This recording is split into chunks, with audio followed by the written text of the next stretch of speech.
cái đầu nè ơi. Thêm một người trắng còn hả, thêm một người trắng người kia nhé, ở trong nó bị kênh mấy con là láng lắm có kênh mà con kênh giờ mà thằng nó kênh cho đây mình kênh trong mà màu ấy này nó với kênh chứ trình con móng trơn cái con này trơn cái con này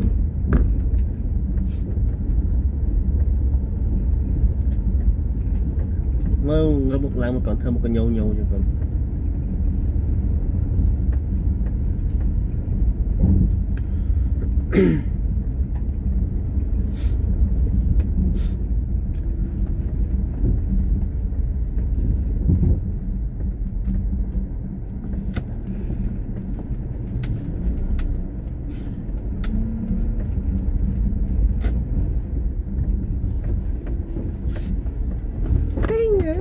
đó để ôn lại hay nào để ôn lại hay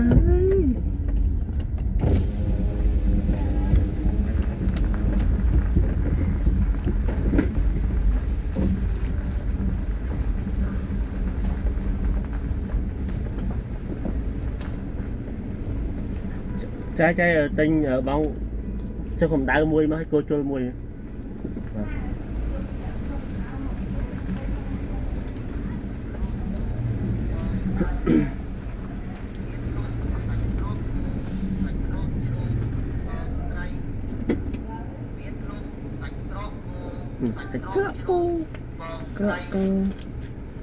tao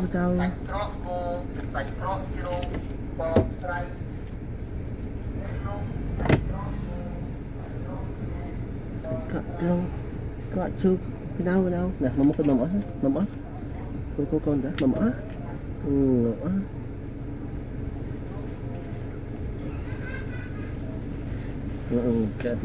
cái mầm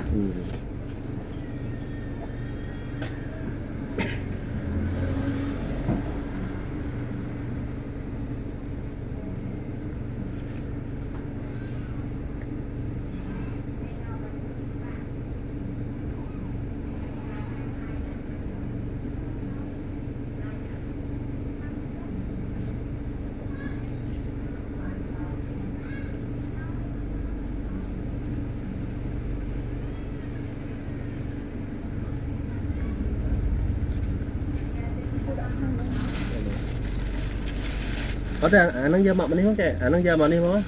bật bông bây giờ mối ba mập ọc bây giờ mối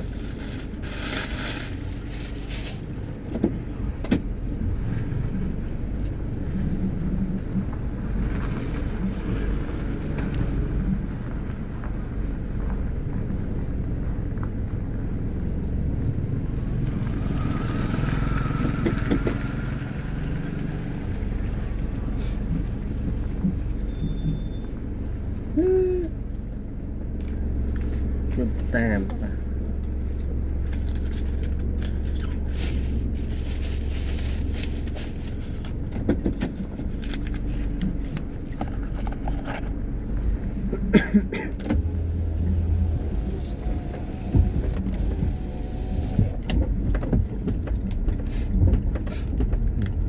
là kia được là kia trong tủ sạp mình là kia được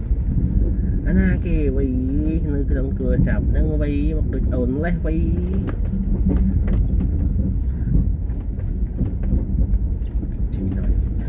Chinh ơi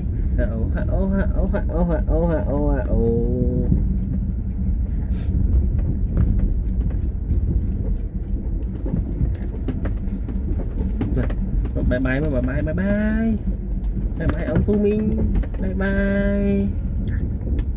nhớ chụp chích